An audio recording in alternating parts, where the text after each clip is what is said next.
Okay, 11 o'clock, and woohoo! Excuse me here. Let's try to get situated. Whoa. She trying to fall over on me.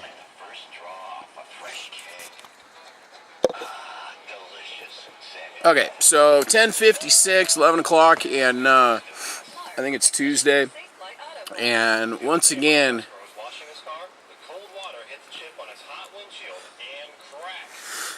I'm ready to go. I mean, full on. I've always been one to mull over things and sit around and do a whole lot of nothing and look like I'm doing a whole lot of nothing, but I'm doing a lot of thinking. In the last couple weeks, I really talked about. Probably should turn that radio down. Yeah, I'll be back.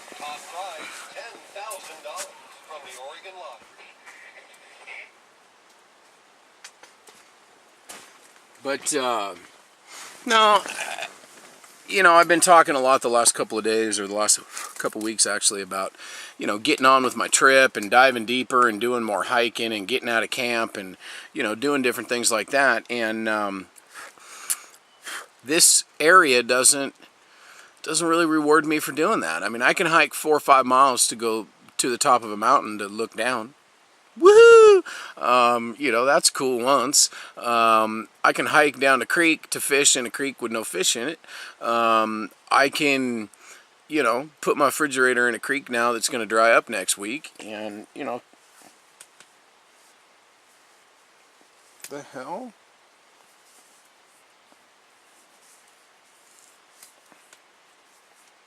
I wonder if that's sunburn. It must be sunburn because I can see it in the.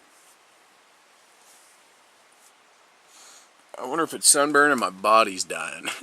My skin is fucking just like, dude, get me out of the woods.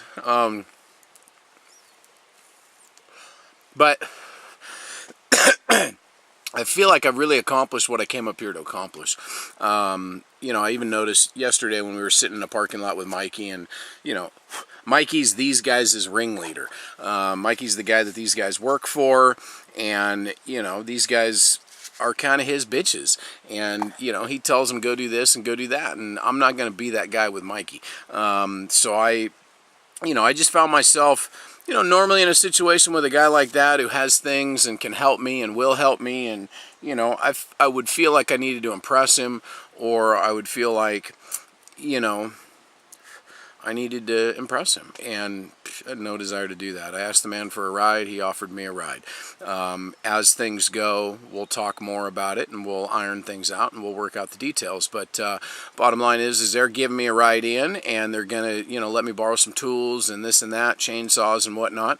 And I'm going to build the cabin and live in the cabin. It's going to be my cabin, but they get to use it whenever they want, for hunting or for, just getting away. So I don't think we need to clarify that it's my cabin. I don't think we need to clarify that it's my project and my baby. But, for me, what this is to me is I came up here to make peace with my past and make peace with, what was going on inside of me and my feelings of insecurity and inadequacy and guilt and humiliation and embarrassment and all that. And I've dealt with those things. I've made peace with all those things. I've moved past it. The thing that happened with my father, where I got in a little bit of a yelling match with him out here, obviously that happened one night, and we haven't talked about it since. We've talked about the good side of it, but there's no hate or discontent there when it comes to my father. I'm at peace with that, and not only am I at peace with that, but I'm old enough and mature enough to realize that it's my life, and okay, now that I understand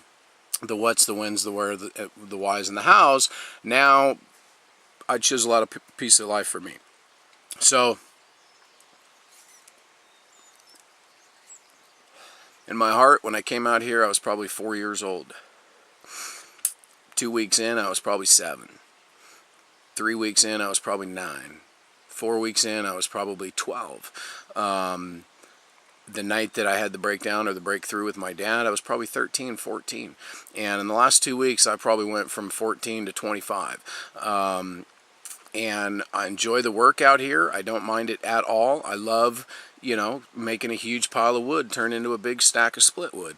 I enjoy making stuff. I enjoy building stuff. I enjoy, doing what I do. So I've decided that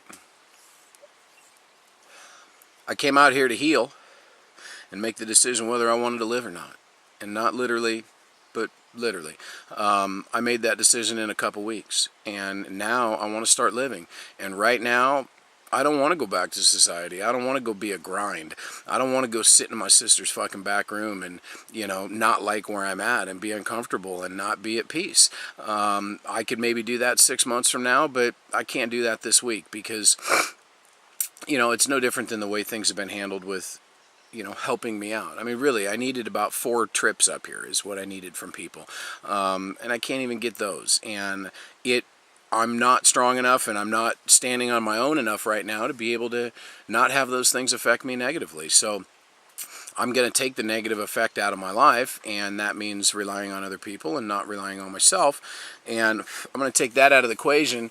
I'm going to take that out of the equation and go dig, go chisel out a spot for me. So I'm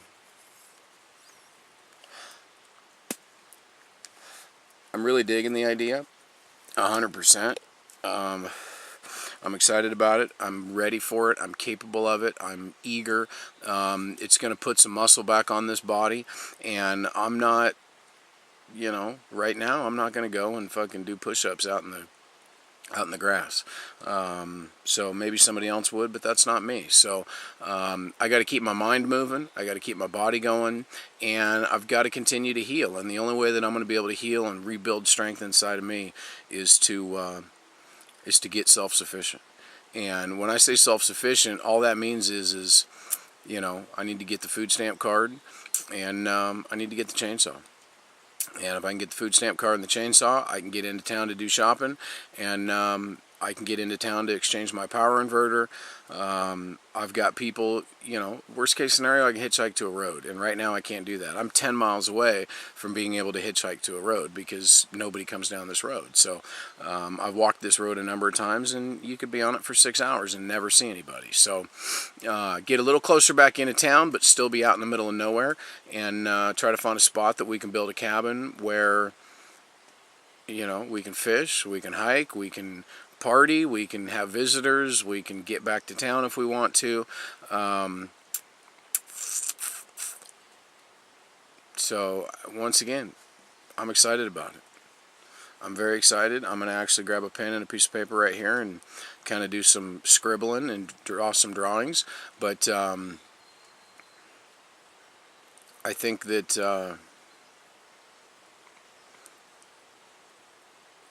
it's time. It's time to move on. I know that I need to be out of here. This is just fucking boring as hell.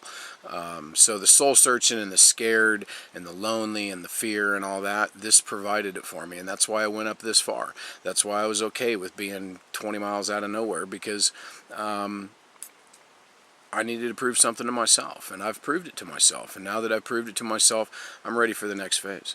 I'm ready for some work. I'm ready for some accomplishments. I'm ready for some fishing. I'm ready for my trip to begin, and my trip has begun, but that was a healing trip, and now I'm fucking healed, man. I feel good. I'm at peace. I'd love to have my mom out here and hang out for a day or two, and, that's where I'm at in my heart, but I've either done so much damage in my past that those people don't care or want to help anymore, or they don't even like me anymore, and that's fine. I mean, we've talked about that in the past before, and that was a snivelly, bitchy, sad thing, but no, that's fine now. And I've learned 100 times over out here that if I don't have a mom, I can go get one, and if I don't have a sister that likes me, I can go find one.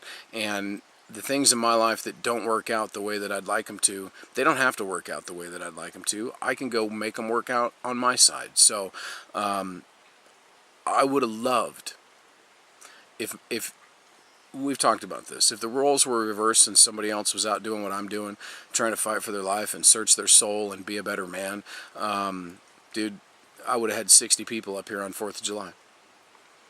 I would have said, dude, you've been up here for a month and a half. You need to see some family. You need to see some friends. You need to not worry about breakfast. You've been working on it. You've been working every day for yourself, trying to stay alive. And we're here, man. We got your back. Take a shower. You know, whatever the case may be. I'd have brought up trailers and, you know, fucking, I would have demanded that my family took this 4th of July off and gave it to the person who needed it the most, and they didn't do that, and that's fine. I understand that, I respect that, I appreciate that, but that's not me.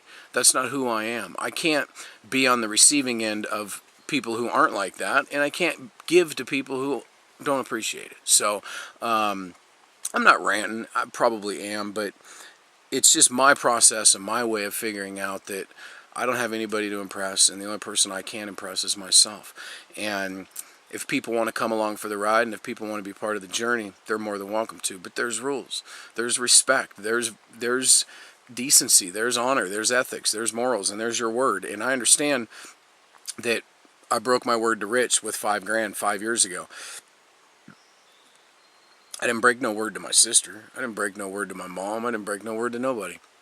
The only reason why they're disappointed in me is because I'm not living up to my potential. Well, every time in my life that I've went out to try to live up to my potential and to try to do something new and to try to do something different and exciting and fucking for me that I needed to do, I never got any support doing it. You know, so once again, I find myself out here doing what's right for me, which ultimately is right for my family, which means giving back and helping them with their lives and their futures. I'm trying to be a better person for my family, and my family is not a better person for me. So, you know, it cost my sister $6 to drive up here and see me. Really, I mean, it cost $6. It's 30 miles from her house, 35 miles. She gets 40 miles to the gallon in the van. It cost her $6 to come up here, even by herself, spend an afternoon with her brother. See how he's doing, check in on him, fucking, you know, have a beer with him, sit around a campfire with him, talk, start over. And on video, the first 3 weeks I was here, when my sister showed up, the first thing I said to her when I got her alone was, we got to get on the same team. We've been fucking fighting against each other for the longest time. We're on the same team. We need to be on the same team. And since then, blatantly obvious things have happened that show me we're not on the same team. And that's fine. I'm a big boy. I can handle that. But I'm gonna, and I'm always going to try. I'm gonna, and I'm always going to care and, you know, try to make things better. But I've learned, unfortunately, once again, I've either done so much damage, which I don't know what I've done to these people. I've either done so much damage that they don't like me anymore, they don't want to be around me, or they don't want me part of the family. So that's okay. I mean that. I mean, there's no tears here, there's no upset, there's no nothing. That is okay. And that's never been okay with me. I wanted them to like me and accept me and appreciate me and validate me and be there for me, but that's not important. It doesn't matter if they like me or not. It doesn't matter if they, you know, bring me this or that, because I should be man enough to not need that stuff. And when I came out here, I was at a point where I needed some help. I realized that that help wasn't going to come, and I started helping myself. And other people started helping me, and people that I didn't even know started coming and picking up the slack. So I know that is out there. I know the old proverbial, you scratch my back, I'll scratch yours, is out there. And if I can't find it within my own family tree, I'll cut down my family tree and I'll go plant another one. Cut down the family tree, I lit a fire and a dance beneath. The smoke and the flames seem to carry away the pain of my past and mistakes I made. So, once again, I know I'm ranting, but I'm not. I know I may sound like I'm upset, but I'm not. I'm just realizing, and I'm just dealing with what I need to know to be a successful man in my world. And I've realized, and I know without a doubt now, that the people in my life that I really care the most about, and the people in my life that I would kill for, and the people in my life that, you know, something breaks, I come fix it, or whatever, the people in my life that I really care about and would do anything for, wouldn't do anything for me. And that's either my fault or that's them. And if it's my fault, I need to fix that. And I think in my life I've fixed that. And if it's them, sorry, fuck them. This is my life. I did not know it was my life to live. I didn't know it was my heart to give. So I'm going to do what I need to do. I'm going to do what's right for myself. I'm going to do what's in my soul. And I'm going to do it with honor and dignity and respect and morals and ethics and character like my fucking father taught me. And we'll end up where we end up. So, yeah, we're going to cruise down the mountain. And we're going to fucking pull up a piece of land. And we're going to call it our own. And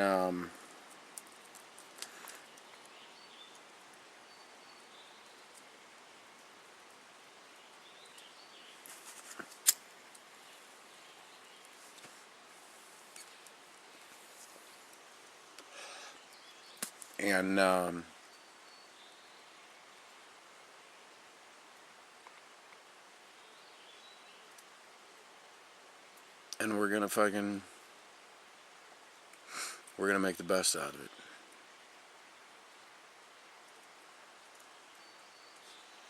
Because we can. Because I was given two things in this life that every other thing on the planet does not have. One, big one. Thumbs. I can pick shit up. And free will. I can do what I want. I can pick up what I want. I can put down what I don't want. And right now, I'm picking myself up. I am so ready to get out of this camp. I'm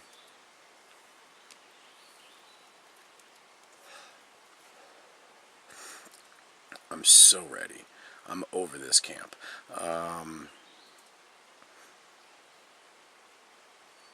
Yeah, I'm done and over with, man. I fucking almost hate this camp. I love it because it served me well, and it's taken care of me, and it's given me shelter and safety, and kept me safe and alive from the bears and the creatures and the fucking tweakers. But we're ready to move on. We are ready to move down the mountain, dig in a little bit deeper.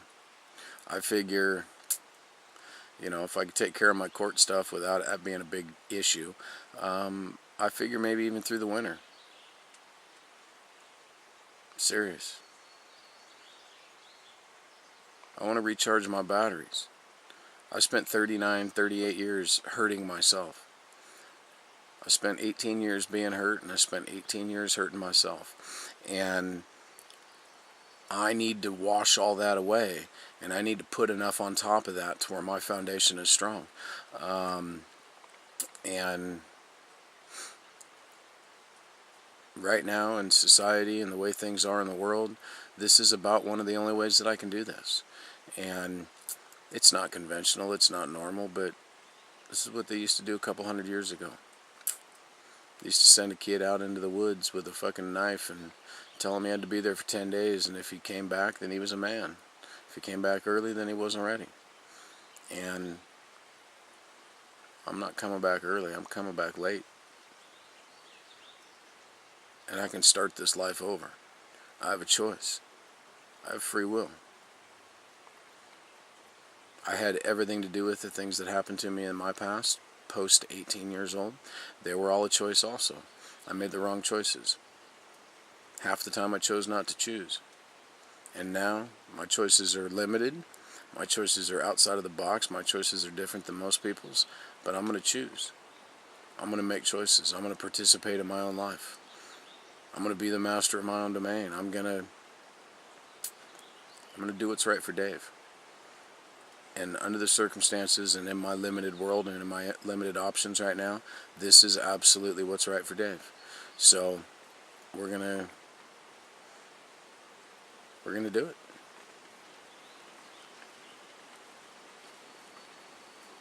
And we're excited about it.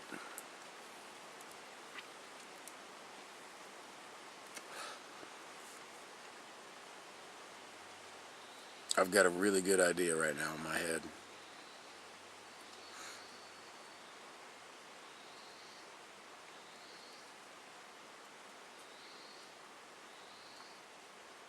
Yeah, an idea to separate the rooms. Because I want more than one room. I don't want just a big open room. I want a big open room and then a kitchen, and off the kitchen I want 2 other rooms.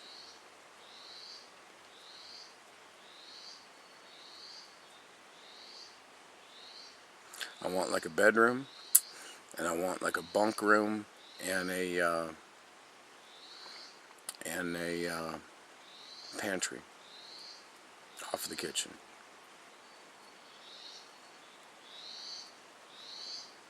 So I'm gonna grab my pen and I'm gonna start drawing plans. You know, there'll obviously be tentative plans right now. You never know what's gonna change, but I like to keep things moving, and right now this is what I'm doing, so I'm gonna keep things moving. And we're just gonna kind of pencil some stuff out. So I think I want it to be 16 by 20 is what's in my head. So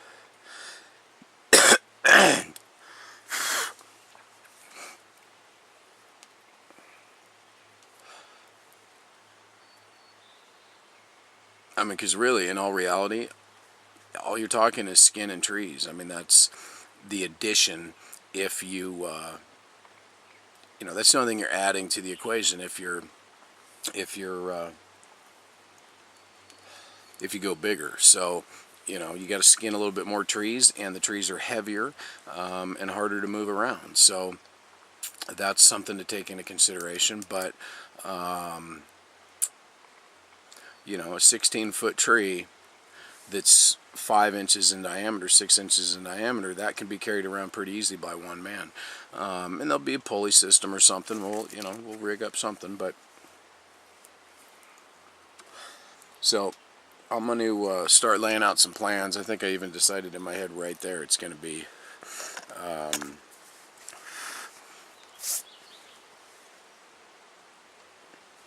think we're going to do 12 by 16.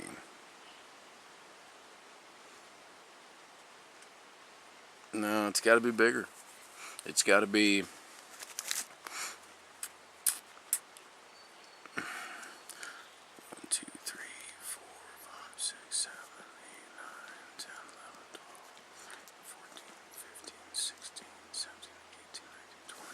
We're going to do it by 20 and see what happens.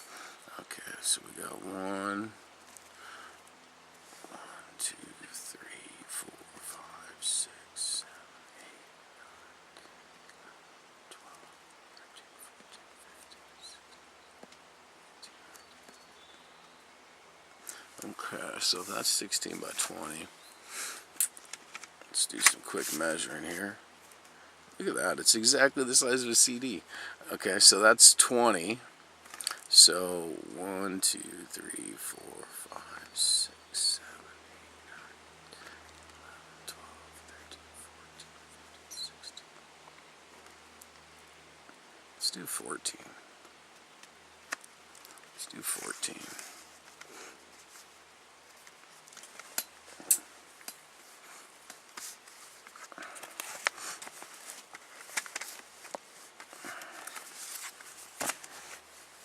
Okay, 1, 2, 3, 4, 5, 6, 7. Yeah, we'll do 14.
Okay, there's our footprint.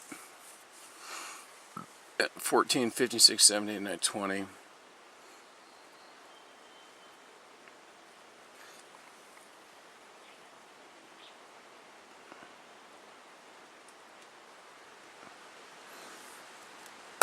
pretty funny. I was like, oh fuck, I wish I had a pencil. I just dropped one.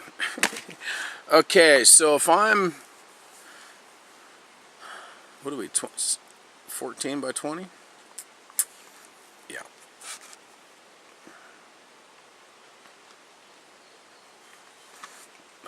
Baby skibble bee.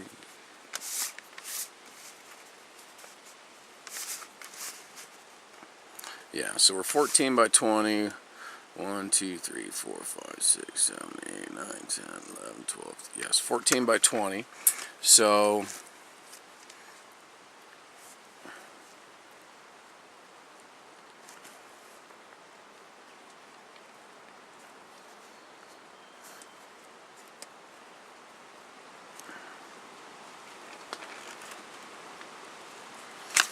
okay, so 14 by 20. So let's go 12 back. 1, 2, 3, 4, 5, 6, 7, 8, 9, 10, 11, 12. Go 12 back to here. That'll be our tentative living room.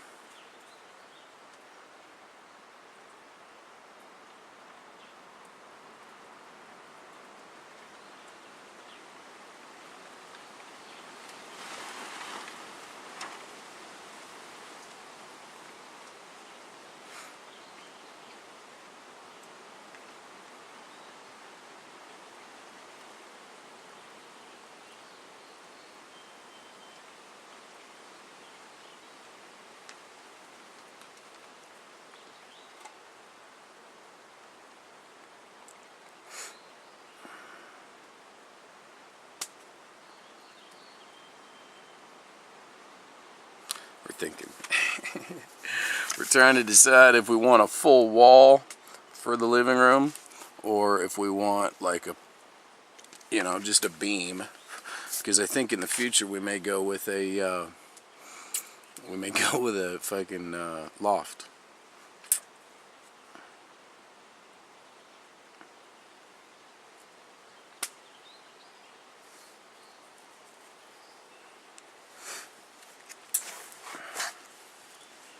This wall, I'm going to say here and here. Let's go 7.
Okay, so this is 1, 2, 3, 4, 6. That's 8 feet. I want to go 6. 1, 2, 3.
Okay, I'm going to turn this off, waste some battery. Bye-bye.